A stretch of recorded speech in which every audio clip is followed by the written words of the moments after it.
Morning, guys. It is Thursday. It has been a productive week, and I am successfully getting back on track. And so we're going to do another photo shoot today.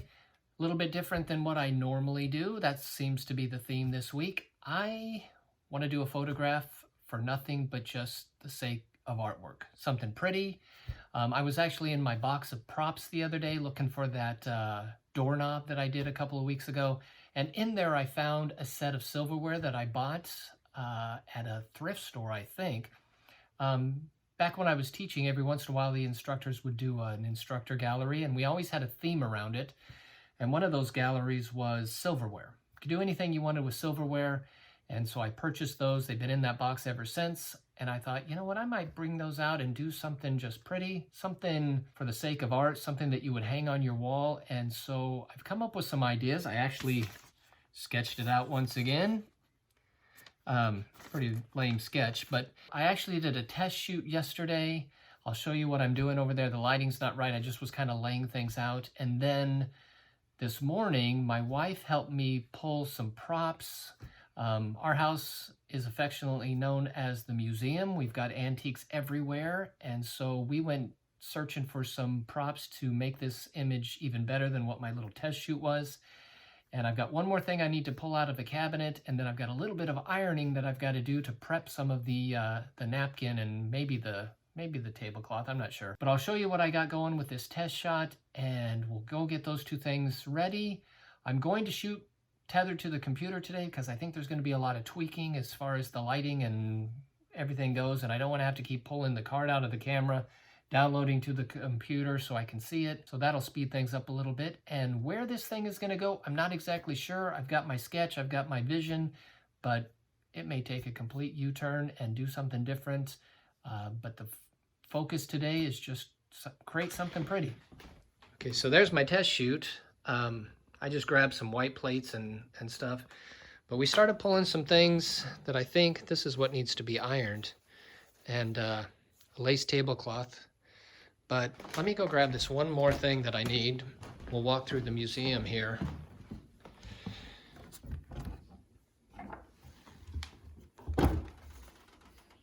Yeah, I think this is gonna work nicely.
Okay, so I got some more exciting antique plates than what I was using before.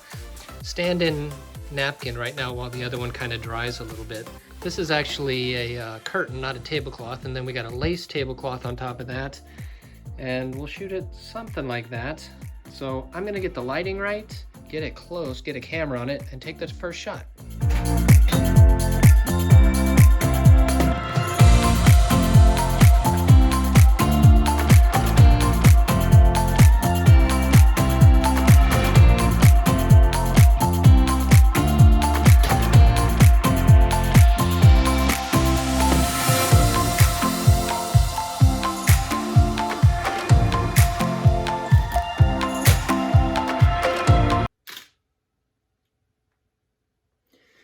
No flash.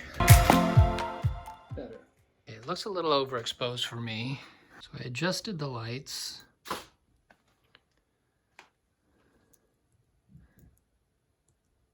Yeah, I'm starting to like that a little bit better. When I look straight down on something like this on a flat surface, It's a little more challenging to do the lighting like that because it's harder to give dimension to something that's flat. If you're looking into something and you've got a background in the distance, you can create dimension with just that distance. But you also can create some light coming from behind, which will give some wraparound lighting and make your three-dimensional objects look three-dimensional. Here it's very flat. I've always called this a lay down. Some people call it a top down. Flat lay, I think, is the other word I'm thinking of, but I always called it a lay down. I might bring a mirror in here to give some small little highlights here and there.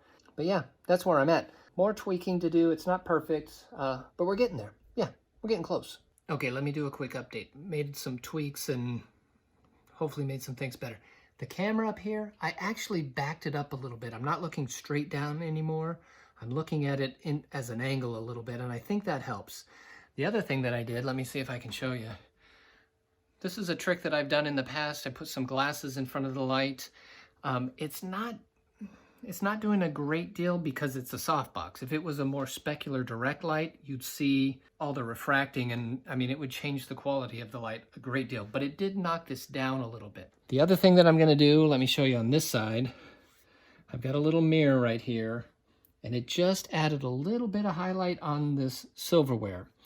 Now what I'm thinking of doing is taking several photographs, moving that mirror around to put little highlights in certain spots, and then I will blend all those images into the final one because I think you're gonna see the mirror in the shot. I want the effect, I just don't wanna leave the mirror in there. So it may be 6 or 7 different shots to make up the one. What I need to do next is fold the good napkin that's ironed. Wish me luck on folding that nicely.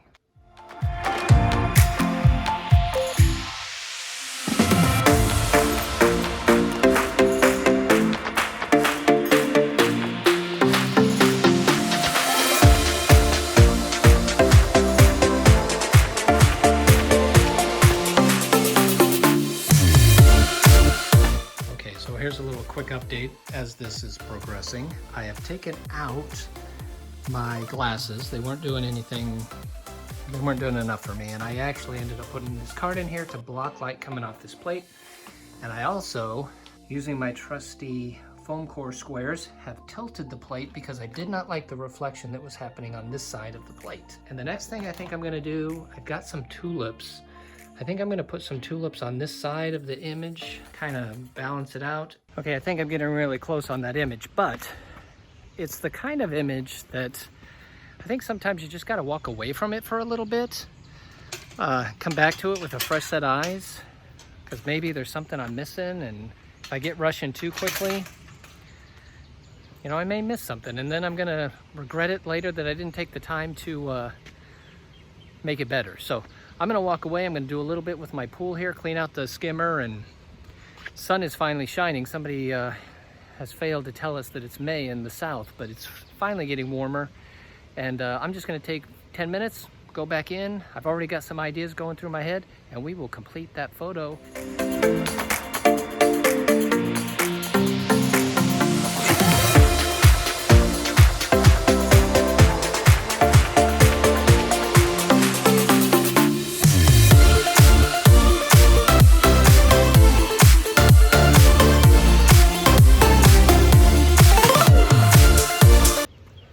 I've got this amazing canopy of trees over my pool, which is wonderful.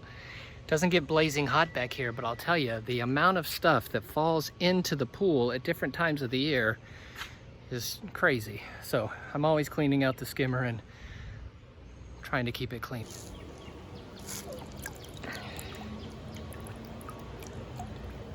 Temperature in my pool today is 61 degrees. Ugh. That's too cold for me. Okay, one idea that I had is the top right corner of this image seems to be a little blank. There needs to be something up there to ground your eye from going off the frame. Now I'm gonna put some flowers on the right-hand side towards the bottom, but at the top right corner, there's just a blank spot. And I've got this old, like I said, our house is the museum. This is an old coffee grinder. I'm gonna put it up in that top corner with the hope that, you know, the intent that you're not gonna know that it's a coffee grinder. But I can actually pull this drawer out just a little bit, just enough to break up that spot and ground it, so to speak. Okay, so there's the shot with the coffee grinder right up there in that corner. Here it is before I put that in there. Gone, back. Now what it did was knock down a lot of the exposure. So I'm gonna have to bump up that back softbox a little bit to compensate for that, but I really think that that top corner gets grounded a little bit better. I am really liking where we're at with this. I'm gonna go get some flowers, put them on this one side, break up that right hand lower side, just give it just a splash of, I think they're kind of an orange color. And once we do that, I think we'll be prepared to take the final images. Okay, now the question is will these guys cooperate? Okay, not bad. Let's take a shot there. A little bit high.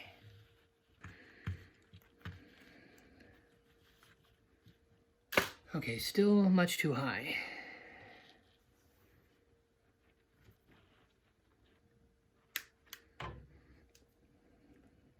Ooh, just broke one off. Don't tell my wife. Pretty, pretty, pretty. Okay guys, I think I got it. I pulled that into Photoshop, cropped it as a square.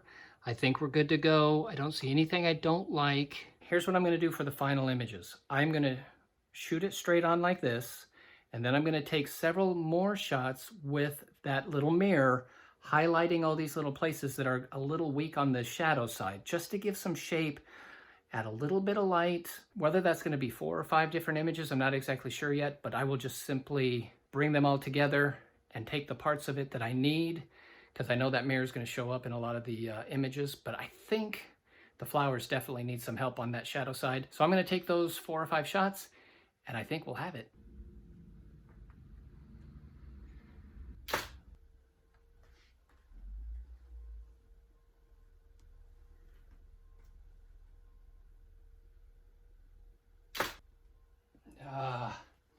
I just bumped a flower. Probably got to start over. Actually, I don't think I need to start over. I think I'm good, even though that the flowers moved. I think I'm good. Okay guys, here we are. I think I did this in 4. So there's a shot straight on, no mirror. Here's the second one. You can see the mirror, and what it's doing is lighting up this side of this top tulip. Okay, third shot, I brought the mirror down and lit up this tulip, and it also lit up this one a little bit. I'll go back. There's back. There's what it did. And then the fourth one, I held it down here, and that's where the flowers moved. But I lit up the bottom part of the silverware. So again, there's the first shot. Second, third, fourth. And I think blending all of those together will make one phenomenal image. Okay guys, I've pulled all the images into the computer. I want to show you. What do you guys think about that print coming out of my head? That doesn't look very good, does it? I like this angle better than when I was shooting from the other side, but I'm probably gonna have to rearrange some things. By the way, that's an original Dave Witt image shot on film, printed in the darkroom. He gave that to me when I left Ohio, so we'll have to talk about that someday. That's a neat image. Anyway, I want to show you what I'm doing in the computer with this image, and let's start in Lightroom. This is the final image that I brought up. I'll show you in layers here in just a second what I did to it to get to this point, but what I wanted to talk about is at this point with an art piece, it becomes subjective what you want to do with it from here. If I did something, you know, in black and white, I don't think it's a bad image if you go to black and white. It does some neat, I mean, I like that. I have some presets over here. Here's an antique version. I think this might have come with my version of Photoshop. Don't know if I love that.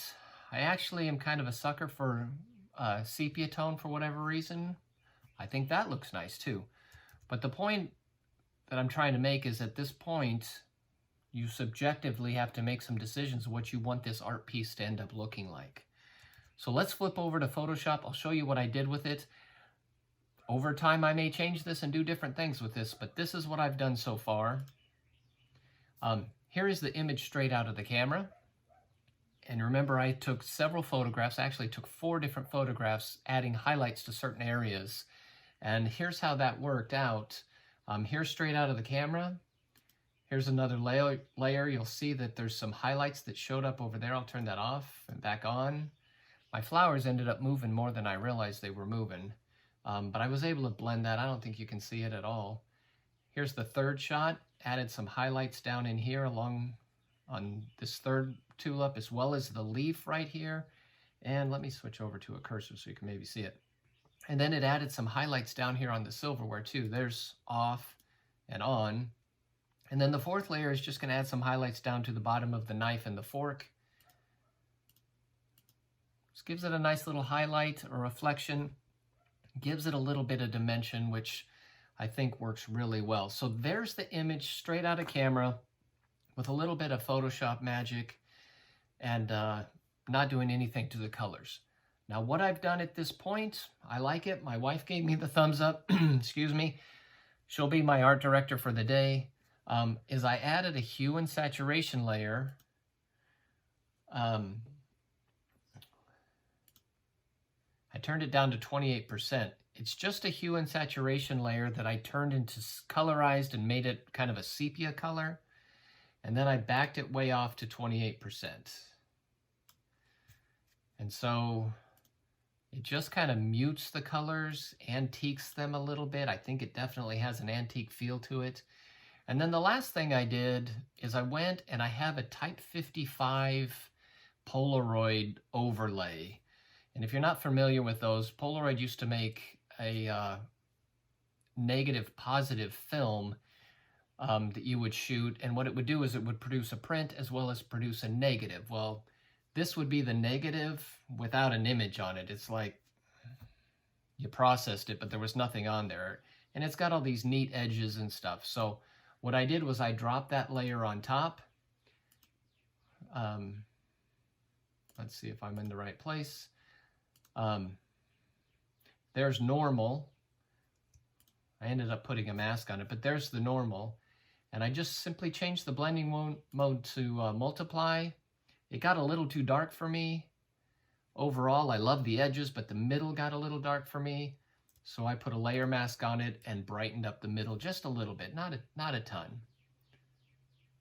And there's my final image. I think it turned out really nice. Like I said, I may ponder this for a while and decide I need to go back and do a black and white version, or it's art. I can do whatever I want. It's subjective, right? I think it's in the can for now. I thank you guys for watching as always, and I will see you guys in the next video. Have a great day.